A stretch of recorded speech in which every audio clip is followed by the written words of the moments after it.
Kucing penyakitan ini. Bos itu guys, setahu saya tuh kalau di jalan ada kucing-kucing sakit apa mau mati biasanya diadopsi guys.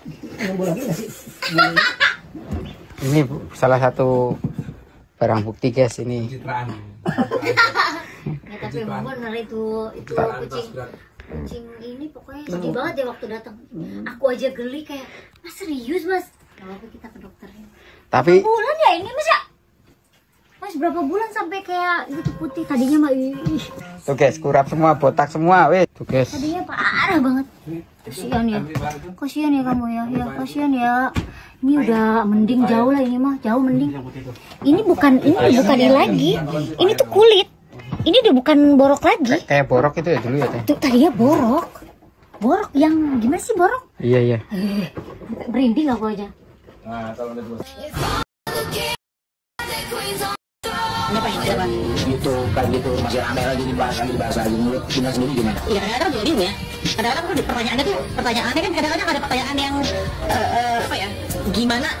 Pertanyaan lucu jadi titik hadir lo seorang Maya Estianty itu kapan? Pasti kan jawab cerai kan? Okay. Terus dibahas kan. Tapi kan aku tidak bicara tentang menceraikan orang lain, tapi kan bagaimana proses bangkit. Maya Estianty kembali jadi sorotan setelah tampak cuek disindir oleh mantan suaminya Ahmad Dhani. Bukannya membalas, Maya justru memilih diam dan fokus pada hidupnya sendiri. Dalam sebuah wawancara, Maya mengungkap alasannya. Buat apa ditanggapi? Hidup saya bahagia, ngapain pusingin nyinyiran orang lain? Ia percaya, terlalu sering menanggapi komentar negatif justru bisa merusak ketenangan hidup. Maya kini memilih menjaga energi dan hanya fokus pada hal-hal positif. Sikap dewasa dan tenangnya ini menuai banyak pujian dari netizen. Bagi Maya, diam bukan berarti kalah, tapi tanda seseorang sudah benar-benar move on. Kami pastikan ya. Apakah sudah dipanggil atau seperti apa nih Pak? Apa, Nanti kami cek. Okay. Berarti belum ada update terkait laporannya Ahmad Dhani Pak atau seperti apa? Record nanti kami cek. Yo guys, balik lagi bersama saya tentunya Uki Kevin. Nah, ini masuk lagi ke segmennya Dhani ya. Kembali viral jawaban singkat, padat dan jelas dari Pak D. Kalau membuat Pak D jatuh cinta ke MJ terpesona kecantikan dan dari seorang Mulan ya. Nah, ini kita lihat seperti apa ya infonya. Apa yang buat Mas Ahmad Dhani jatuh cinta dengan Mulan? Hah? Bengong, hah? Cantik? Iya cantik. Iya cantik, asik. Itu aja? Iya. Kesem-sem gak? Iya cantik. Lihat mukanya tuh. Cantik banyak lebih cantik ya. Cantik banyak ya, Cina. Cuma itu aja? Waduh. Pengen dapetin yang pasangan. Apa nih lagi di podcast Melanie Ricardo Maya sindir Dhani dan Mulan. Sepertinya Maya nggak pernah ada kapoknya untuk ngebahas masa lalunya dan menyindir Dhani, katanya gitu guys ya. Waduh. Seperti apa? Oh ya, yang kaya gitu. Tapi selingkuhan ya. Asik, yang kaya tapi selingkuhan ya. Gitu. Atau kaya tapi koruptor ya. Jangan sampai gitu. Jadi harus Waduh.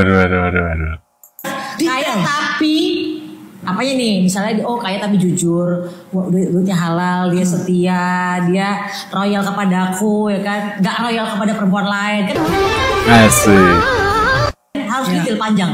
Jadi lu minta tuh yang sayang sama aku, tapi Sayang juga sama anak-anakku. Oh, benar juga ya, harus sayang sama anak-anak. Jadi nggak hanya sayang sama mayat, tapi sama anak-anak. Biasanya sih guys, kalau kalian mencari pasangan gitu ya, kalian harus cari pasangan kalau kalian sudah punya anak gitu ya, alias janda.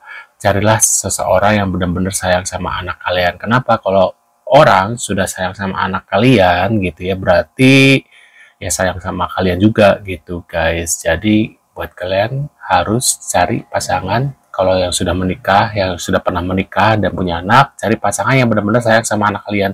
Tapi sayangnya harus di depan dan di belakang kalian ya. Jangan sampai nanti di depan kalian sayang banget sama anak kalian, di belakang seperti apa gitu. Jadi benar-benar harus was-was banget kalau kalian sudah menikah tuh, jangan asal pilih pasangan karena nggak semuanya mau menerima ya.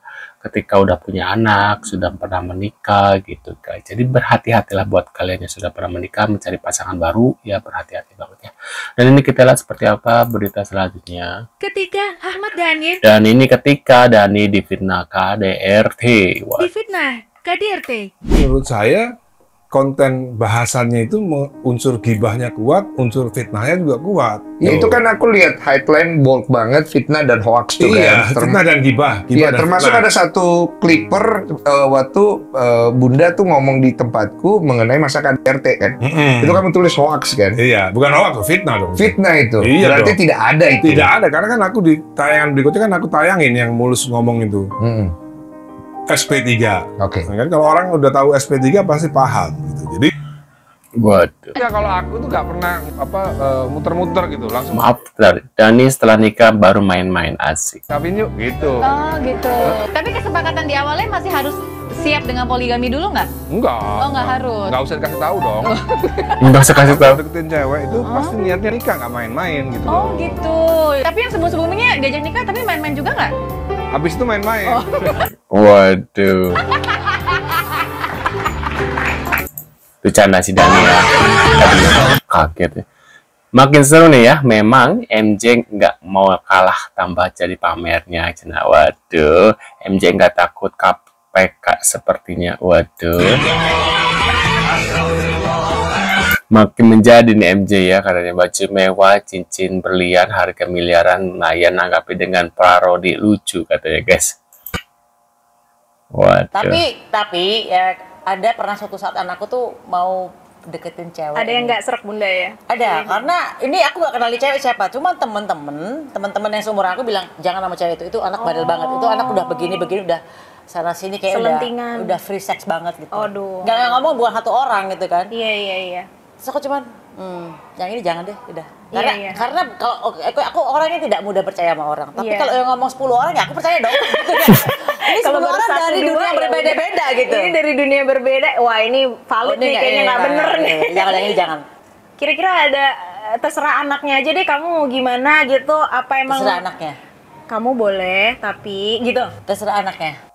Waduh. Terlebih saat Ahmad Dhani sebut Ariel sebagai sok kaya karena di kubu Ahmad Dhani mengatakan bahwa ia menagih hak cipta lagunya jika dinyanyikan oleh penyanyi lain, seperti pengalamannya yang terjadi saat Once Michael menyanyikan lagu Dewa 19 saat konser. Sekali lagi kita tegaskan ya, untuk Bro Ariel tercinta dan tersayang,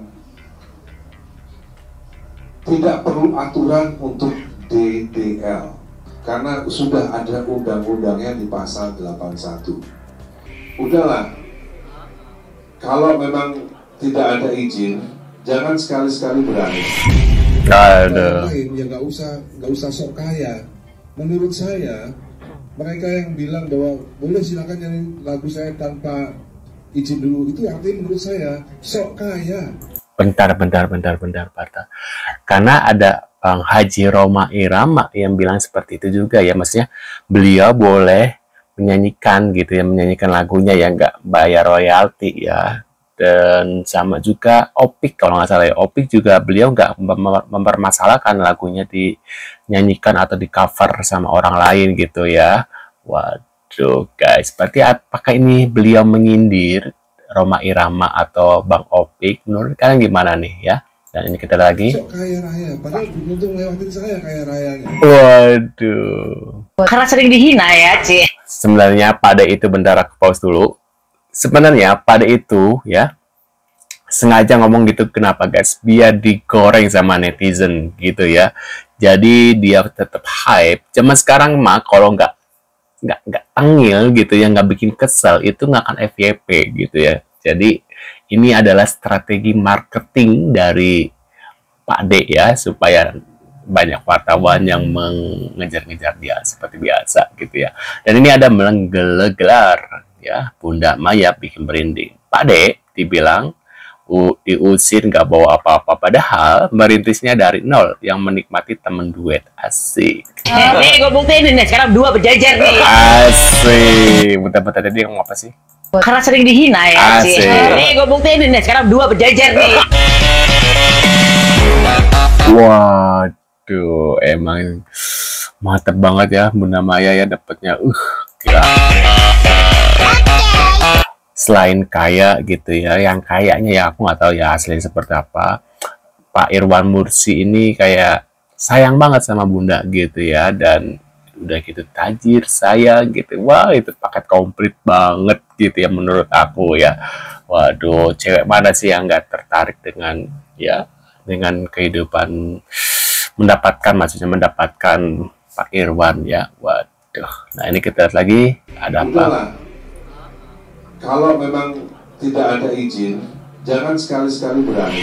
Waduh. Ini sama kayak tadi ya. Nah, ini ada pesan tegas Lita Gading untuk laporan. Apakah sudah dipanggil atau seperti apa nih Pak? Nanti kami cek.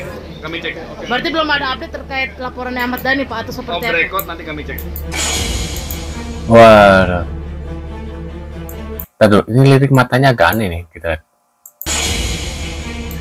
Tuh, lirik matanya beliau agak aneh ya. Apakah ini benar-benar dilaporkan atau hanya untuk di depan wartawan saja, di depan wartawan pura-pura melaporkan Lita Gading? Waduh, kita nggak tahu ya. Klien saya banyak kerjaan, sibuk. Waduh. Saya lagi di Mahkamah Konstitusi, baru habis sidang. Waduh. Jadi kita nggak sempat ngurusin yang receh. Waduh, berarti kasusnya Dhani dan Lita Gading ini adalah kasus receh, katanya gitu guys.